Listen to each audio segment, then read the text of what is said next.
कैसे देखते हैं हिंदू राष्ट्र की मांग चल रही है? सभी धर्म के मानने वाले और सभी लोगों के विकास करने वाले पक्षधर लोग हैं। सनातन सम्मेलन का आयोजन किया। अश्वनी चौबे के सुपुत्र अर्जित शाश्वत भागलपुर में उन्होंने किस प्रकार से हंगामा खड़ा किया, तो लगभग 1.5 साल तक वो जेल में भी बंद रहे। वोटबंदी, किसकी औकात है वोटबंदी कर देने की इस देश में? ये तेजस्वी यादव जो कभी बाढ़ को देखा नहीं है, बाढ़ को झेला नहीं है और बिहार के लोगों को इतना नासमझ समझते हैं। निर्वाचन आयोग का जो दायित्व है उस दायित्व का निर्वहन कर रही है निर्वाचन आयोग। बिहार में बाबा बागेश्वर का आगमन और बिहार में विशेष राज्य का दर्जा हो या सनातन हिंदू राष्ट्र बनाने की बात हो, लगातार जो है मांग चल रही थी। लेकिन बिहार में आप देखे होंगे कि जब बाबा बागेश्वर आए, गांधी मैदान में महायज्ञ की जो तैयारी थी वो हो रही थी, लेकिन भाजपा के तमाम लोग सम्मिलित थे। लेकिन अब कहा जा रहा है कि हिंदू राष्ट्र बनाने की जो बात चल रही थी, कहाँ तक आखिर वो बात पहुंची? क्या नीतीश कुमार भी अब इसकी मांग करेंगे? लगातार भाजपा की तरफ से आप देखने को मिल रहा है कि हिंदू राष्ट्र बन जाए बिहार में तो ज़्यादा काफ़ी अच्छा होगा, इसकी मांग भी चल रही है। हमारे साथ जदयू के प्रवक्ता अरविंद निषाद जी बातचीत करेंगे।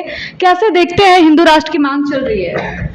ये हम तो सभी धर्म के मानने वाले और सभी लोगों के विकास करने वाले पक्षधर लोग हैं और आदरणीय मुख्यमंत्री नीतीश कुमार जी सभी धर्म के लोगों के लिए काम किया है।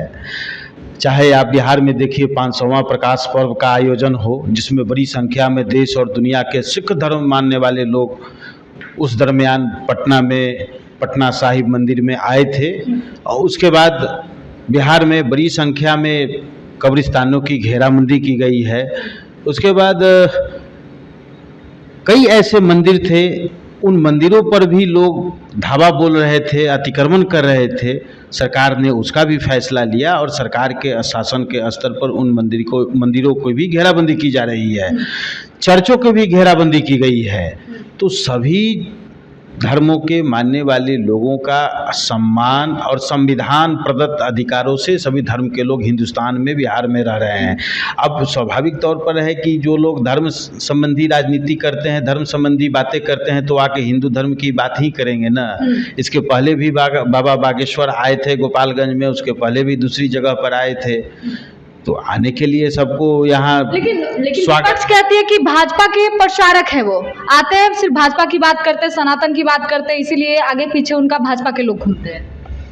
अब कौन क्या कहता है नहीं कहता है इस पर हम लोग ध्यान नहीं देते हैं। संविधान के मुताबिक भावना भड़काने वाला कोई बयान खिलाफ में अगर देगा तो जो कार्रवाई यहाँ होना चाहिए वो कार्रवाई होगा। जिन्होंने सनातन सम्मेलन का आयोजन किया, अश्वनी चौबे के सुपुत्र अर्जित शाश्वत भागलपुर में उन्होंने किस प्रकार से हंगामा खड़ा किया, तो लगभग 1.5 साल तक वो जेल में भी बंद रहे और हमारी ही सरकार ने उनको जेल में बंद किया और उन्होंने ही पटना में सनातन सम्मेलन का आयोजन किया। तो अगर इस प्रकार का कोई और घटनाक्रम को अंजाम देंगे और किसी प्रकार की बातें कहेंगे तो फिर शासन प्रशासन काम करेगा। न हम किसी को बचाते हैं न किसी को फंसाते हैं, यही हमारा रिकॉर्ड रहा। तेजस्वी यादव के कार्यालय के पास भी एक पोस्टर लगा और ट्विटर पे भी उन्होंने कहा कि वोटबंदी की गहरी साजिश नीतीश कुमार की सरकार और जो चुनाव आयोग है वो कर रही है। अब जितना उनको ज्ञान रहेगा वो वही बात वो करेंगे ना। निर्वाचन आयोग निष्पक्ष चुनाव प्रणाली की दिशा में काम करती है, पारदर्शी तरीके से काम करती है। हालांकि हम लोग कोई निर्वाचन आयोग के स्पोक्स पर्सन के रूप में आपसे बात नहीं कर रहे हैं। निर्वाचन आयोग का जो दायित्व है उस दायित्व का निर्वहन कर रही है निर्वाचन आयोग। ये समय से और टाइम टू टाइम होते रहा है मतदाता पुनरीक्षण का कार्यक्रम, इस बार भी उन्होंने चलाया है। जो कठिनाई और परेशानियों का सामना करना पड़ेगा निर्वाचन आयोग को या भारतीय नागरिक को, बिहारी नागरिक को, तो उसके संदर्भ में निर्वाचन आयोग अपना क्लैरिफिकेशन देगी, जो उसको करना है करेगी।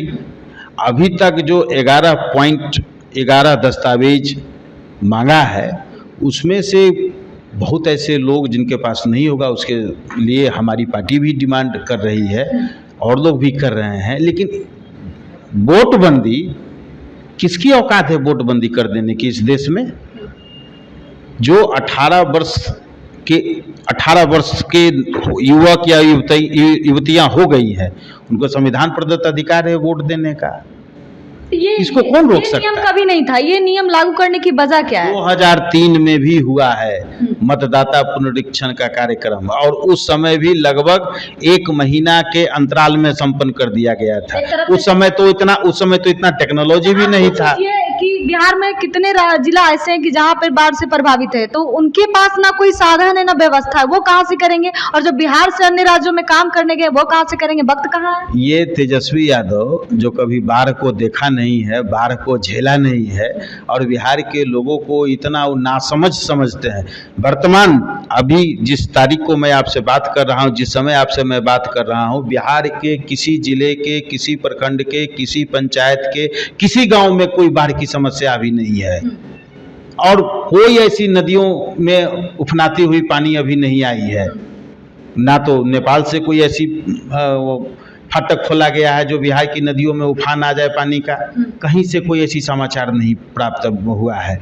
तो ये इस तरह की भावना भड़का करके लोगों को भ्रमित करके रखना चाहते हैं। लोग बहुत उनसे आगे है, बिहार का लोग, देश का लोग, और बहुत उनसे ज़्यादा पढ़ा लिखा बिहार का लोग है। बिहार में दिन दहाड़े देखा जा रहा है कि मर्डर हो रहा है, उसको कैसे देखते हैं? कहते हैं एक तरफ आप कह रहे हैं कि लॉ एंड ऑर्डर बहुत अच्छा चल रहा है बिहार में, नीतीश कुमार की सरकार, प्रशासन बहुत अच्छे से काम कर रही है, तो तेजस्वी यादव कह रहे हैं कि पस्त हो चुका है प्रशासन और नीतीश कुमार व्यर्थ हो चुके हैं पूरी तरीके से। अपने माता पिताजी के शासनकाल को भी जरा याद करके उनको बोलना चाहिए, जब एक दिन में सैकड़ों व्यक्तियों की नरसंहार कर दी जाती थी, दुधमुहे बच्चों की हत्या कर दी जाती थी। आज तो वैसी कहीं कोई घटना हो नहीं रही। हाँ, खेमका साहब की दुखद हत्या कर दी गई है।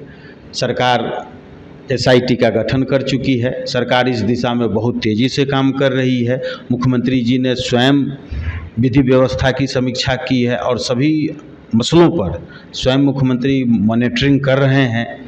और सरकार ने दावा किया है कि आकाश हो या पाताल कहीं छिपा हो, हम उसको पकड़ करके सलाखों के पीछे हम रखेंगे, कड़ी सज़ा दिलवाएंगे, स्पीडी ट्रायल कराएंगे। अब जांच चल रहा है, लेकिन यह दुखद घटना हुई है। इस तरह की घटना सरकार के लिए चुनौती है, मैं मानता हूं, लेकिन यहाँ कोई जंगल राज नहीं है। जो जंगल राज के उत्तराधिकारी इस प्रकार की बात बोल रहे हैं, लोग उनसे तो डरे सहमे रहते हैं। आप याद करिए 2020 के विधानसभा चुनाव के मतगणना के एक दिन पहले जब सभी मीडिया हाउस चलाना शुरू कर दिया कि बिहार में महागठबंधन की सरकार बनेगी,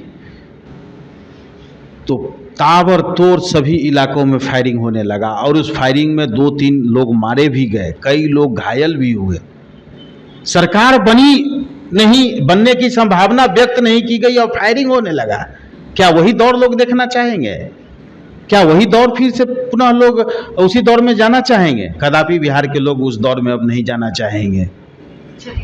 हमारे साथ बातचीत कर रहे थे अरविंद निषाद जी, जिन्होंने कहा बिहार में लॉ एंड ऑर्डर सहित और वोट बंदी की जो बात तेजस्वी यादव कर रहे हैं, दरअसल नीतीश कुमार इन सब चीज़ों को लेकर दोषी नहीं है। बिल्कुल जिस तरीके से देखा जाए तो जो नोटिफिकेशन आया है चुनाव आयोग का, वो उसका अपना निर्णय है, जिसमें नीतीश कुमार का कोई हाथ नहीं है। और दूसरा, बाढ़ से प्रभावित जिलों को लेकर जो तेजस्वी यादव दुख व्यक्त कर दे, हालांकि अभी बारिश और जो बाढ़ है वो नहीं आई है, जिसको लेकर तेजस्वी यादव लगातार ट्विटर हैंडल पर लिख रहे हैं कि अगर ऐसा हुआ तो लोग कैसे वोट करेंगे। फिलहाल हमारे साथ जुड़े रहे, बहुत बहुत धन्यवाद।